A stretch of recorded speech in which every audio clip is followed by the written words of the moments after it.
Hi అందరికి నమస్తే, welcome to SM Lakshman talks. Narada Maharshi, నారదుడు, నారద మునీశ్వరుడు, ఇలా అనేక పేర్లు ఉన్నాయి నారదుడికి. అయితే నారదుడు శ్రీ మహావిష్ణువు యొక్క ప్రియమైన భక్తుడు. ఆ శ్రీమన్నారాయణుని నామాన్నే ఎప్పుడు నారాయణ నారాయణ మంత్రాన్ని జపిస్తూ ఉంటే ఒక పరమ భక్తుడు, గొప్ప ప్రియమైన భక్తుడు శ్రీ మహావిష్ణువుకి నారదుడు. అయితే నారదుడు బ్రహ్మ యొక్క ఒడిలో పుట్టిన బ్రహ్మ యొక్క పుత్రుడు. అలాగే బ్రహ్మ శ్రీ మహావిష్ణువు యొక్క కుమారుడు. అలా శ్రీ మహావిష్ణువు నారదుడికి తాతగా మనకు పురాణాల్లో చెప్పడం జరిగింది. అయితే నారదుడు సినిమాల్లో సీరియల్స్ లో చూపించినట్టు హాస్యంగా వ్యంగ్యంగా అయితే ఇక్కడ అక్కడ గొడవలు పెడుతూ ఇలా మనమైతే సినిమాల్లో సీరియల్స్ లో చూస్తూ ఉంటాం.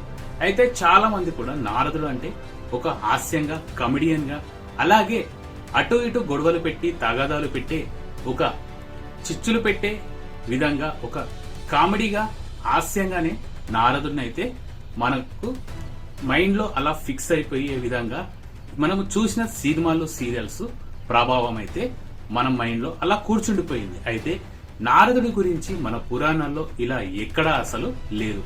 అయితే నారద మహర్షి అనేక జన్మలు, మానవ జన్మలు ఎత్తి లోక కళ్యాణం కోసం అనేక మందికి జ్ఞానాన్ని బోధించిన మహా గొప్ప యోగి నారదుడు. అయితే నారదుడు ప్రహ్లాదుడు, వేదవ్యాసుడు, ధ్రువుడు, వాల్మీకి మహర్షి, ఇలా గొప్ప గొప్ప ఋషులకు మునులకు గురువుగా ఉన్నాడు నారదుడు. అయితే నారదుని గురించి ప్రస్తావనకొస్తే, బ్రహ్మ ఒడిలో జన్మించిన నారదుడు బ్రహ్మ యొక్క శాపానికి గురై భూలోకంలో అనేక పేద కుటుంబాలలో, కష్టపడే కుటుంబాలలో జన్మలెత్తి అనేక కష్టాలు పడి జ్ఞానాన్ని సంపాదించి మహామునిగా ఎదిగి మళ్ళీ బ్రహ్మలోకానికి వెళ్ళాడు.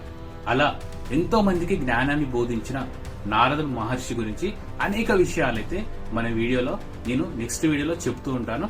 నారద మహర్షి ఎప్పుడు నారాయణ నారాయణ మంత్రాన్ని జపిస్తూ శ్రీమన్నారాయణ యొక్క భక్తుడుగా పేరైతే సంపాదించుకున్నాడు.